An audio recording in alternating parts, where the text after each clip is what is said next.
Hi friends, welcome back to Moni Spicy Kitchen. இன்னைக்கு நம்ம சேனல்ல ரொம்பவே டேஸ்டியான ஒரு ரெசிபி தாங்க பார்க்க போறோம்.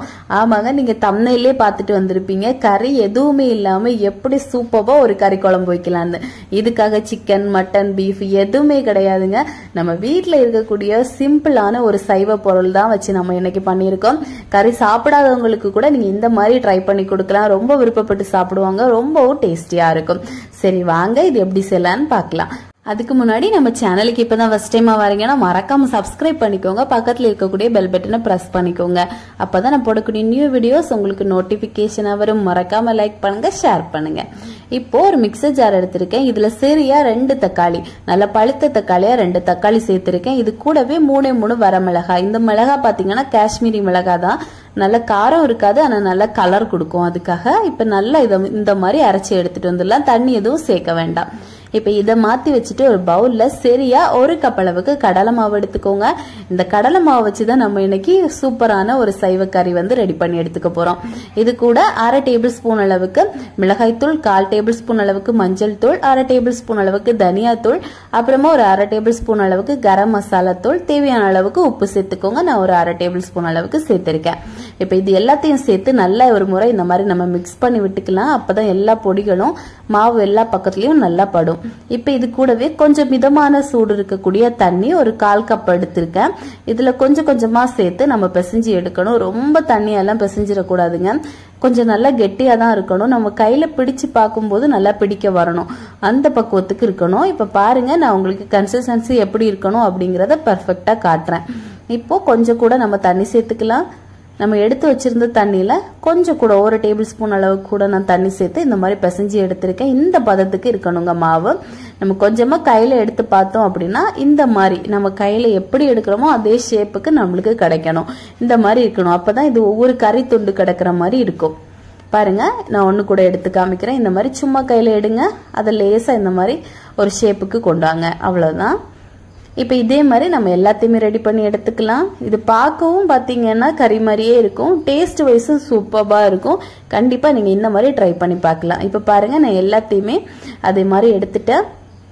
இப்ப இதை வந்து நம்ம எண்ணெயில போட்டு பொரிச்சு எடுக்க போறோம். அதுக்காக கொஞ்சமா எண்ணெய் சேர்த்துக்கோங்க. ஒரு 5 டேபிள் ஸ்பூன் அளவுக்கு எண்ணெய் சேர்த்துக்கோங்க. சேர்த்துட்டு மிதமான தீயில லேசா 2 பக்கமும் மாத்தி மாத்தி போட்டு நல்லா பொரிச்சு எடுத்துடலாம். அதிகமா கறியை விட்டுறாதீங்க. இந்த மாதிரி போட்டுட்டு நம்ம திருப்பி திருப்பி போட்டு நல்லா வேக வச்சு எடுத்துக்க போறோம். 2 பக்கமும் நல்லா வேகணுங்க. இது வேகும் போதே பாத்தீங்கன்னா நல்ல ஒரு வாசனை வரும், நல்ல பிளேவரா இருக்கும். நீங்க வந்து இந்த மாவு கலந்தெடுக்கும் போது தேவைப்பட்ட இஞ்சி பூண்டு பேஸ்ட் கூட சேர்த்துக்கலாம். நான் வந்து ஸ்கிப் பண்ணிட்டேன். இப்ப பாருங்க, கொஞ்சம் நல்லா பொரிஞ்சிருச்சு. இந்த டைம்ல இதை வெளியே எடுத்துடலாம். இப்போ அதே எண்ணெயில பாத்தீங்கன்னா ஒரு 1/2 டேபிள் ஸ்பூன் அளவுக்கு கடுகு சேர்த்திருக்கேன். அப்புறமா பட்டை, கிராம்பு, ஏலக்காய், அன்னாச்சி பூ, இது எல்லாமே சேர்த்து லேசா பொரிய விட்டுடலாம். இது கூடவே பாத்தீங்கன்னா 1/2 டேபிள் ஸ்பூன் அளவுக்கு சீரகம், ஒரு கொத்து கருவேப்பிலை சேர்த்திருக்கேன். அப்புறமா 2 பெரிய வெங்காயம் எடுத்து அதை குட்டி குட்டியா கட் பண்ணி வச்சிருக்கேன். இதை வந்து அப்படியே சேர்த்துக்கோங்க. சேர்த்துட்டு இப்ப இதை நல்லா கலந்து விட்டுக்கலாம். இந்த வெங்காயம் பாத்தீங்கன்னா இந்த எண்ணெயிலே கொஞ்சம் நல்லா 1/4 பாகம் நல்லா வேகட்டும். ரொம்ப கலர் கொடுக்க வேண்டாம். லேசா கண்ணாடி பக்குவம் வாரது வரைக்கும் இந்த மாதிரி நல்லா கலந்து விடுங்க. இப்ப பாருங்க, கொஞ்சம் நல்லா வெந்துருச்சு. இந்த டைம்ல நம்ம அரைச்சு வச்சிருக்கோம்ல அந்த மிளகாய் பேஸ்ட், அது எல்லாத்தையும் இது கூடவே சேர்த்துருங்க. இப்ப பார்த்து நல்லா கொஞ்சம் நல்லா வந்து நம்ம கலந்து எடுத்தாச்சு. எடுத்துட்டு இதுல பொடிகள் எல்லாம் சேர்த்துடலாம். நான் ஒரு 1/2 டேபிள் ஸ்பூன் அளவுக்கு உப்பு, 1/4 டேபிள் ஸ்பூன் மஞ்சள் தூள், அப்புறமா ஒரு 1/2 டேபிள் ஸ்பூன் அளவுக்கு தனியா தூள், கடைசியா பாத்தீங்கன்னா ஒரு 1/2 டேபிள் ஸ்பூன் அளவுக்கு கரம் மசாலா தூள் வந்து சேர்த்திருக்கேன். மிளகாத்தூள் நம்ம இதுல சேர்க்கணும் அப்படின்னா நீங்க காரம் அதிகமா சேர்த்திருப்பீங்க அப்படின்னா நீங்க வந்து சேர்த்துக்கோங்க. நான் வந்து 3 மிளகாய் சேர்த்திருந்தேன். அது வந்து எனக்கு கரெக்டா இருந்துச்சு. நான் அதனால மிளகாய் தூள் வந்து சேர்க்கல. இப்ப அந்த மிக்சி ஜாரை லேசா அலசி 1 கப் அளவு தண்ணியும் சேர்த்து இந்த மாதிரி நல்லா கலந்துட்டு ஒரு மூடி போட்டு ஒரு 10 நிமிஷத்துக்கு நல்லா வேக வச்சிடலாம்.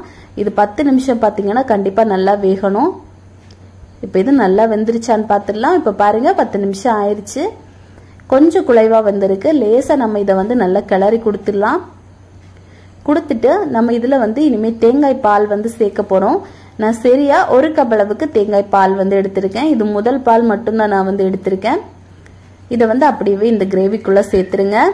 தேங்காய் பால் உங்ககிட்ட இல்லை அப்படின்னா நீங்க இதுக்கு பதிலாக தயிர் சேர்த்துக்கலாம். தயிர் வந்து 1 கப்பு சேர்க்க வேண்டாம், 1/2 கப் அளவு தயிர் மட்டும் சேர்த்துக்கோங்க. சேர்த்துட்டு இந்த மாதிரி நல்லா கலந்து விடுங்க. இப்போ இந்த தேங்காய் பாலில் இருக்கக்கூடிய அந்த எண்ணெய் எல்லாமே மேலோட்டமா நல்லா பிரிஞ்சு வரணும். அந்த அளவுக்கு நல்லா நம்ம வந்து இப்போ வத்த விட போறோம். இப்பவும் பாத்தீங்கன்னா மூடி போட்டு ஒரு 10 நிமிஷத்துக்கு லோ ஃப்ளேம்ல நம்ம நல்லா வத்த விட்டுறலாம். ஓகே, மூடி போட்டு வச்சிருங்க. இப்போ பாருங்க, ஒரு 10 நிமிஷம் கிட்ட ஆயிருக்கு. கொஞ்சம் நல்லாவே வத்தி வந்திருக்கு. அந்த தேங்காய் பாலில் உள்ள எண்ணெய் எல்லாமே நல்லா மேல் நோக்கமா இந்த மாதிரி வந்துருச்சு. இப்போ வந்து நம்ம இந்த கிரேவியை நல்லா மசிச்சு விட்டுடலாம். இந்த ஆனியனை பார்த்தீங்கன்னா இந்த மாதிரி நீங்கள் கரண்டி வச்சு மசிச்சு விட்டாலே போதும், நல்லா சூப்பராக மசிஞ்சிரும். அதுக்கப்புறமா தான் நம்ம ரெடி பண்ணி வச்சிருக்கோம்ல அந்த கறி, அது எல்லாத்தையுமே இதுக்குள்ள சேர்த்துடலாம். சேர்த்துட்டு ஒரு முறை நல்லா கிளறி விடுங்க. நல்லா கிளறினதுமே பார்த்தீங்கன்னா இந்த கிரேவி எல்லாமே இது நல்லா அப்சர்வ் பண்ணும். ஏன் அப்படின்னா இது நம்ம வந்து கடலை மாவுல தான் ரெடி பண்ணியிருக்கோம். அதனால கிரேவி எல்லாத்தையுமே உள்ள நல்லா அப்சர்வ் பண்ணும்.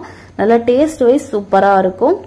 இப்போ இது இந்த மாதிரி ஒரு முறை கலந்து விட்டுட்டு ஒரு 2 நிமிஷம் கூட ஓப்பன்ல விட்டு நம்ம நல்லா வேக விட்டுறலாம். இது நல்லா வெந்ததுக்கு அப்புறம் பார்க்கலாம்.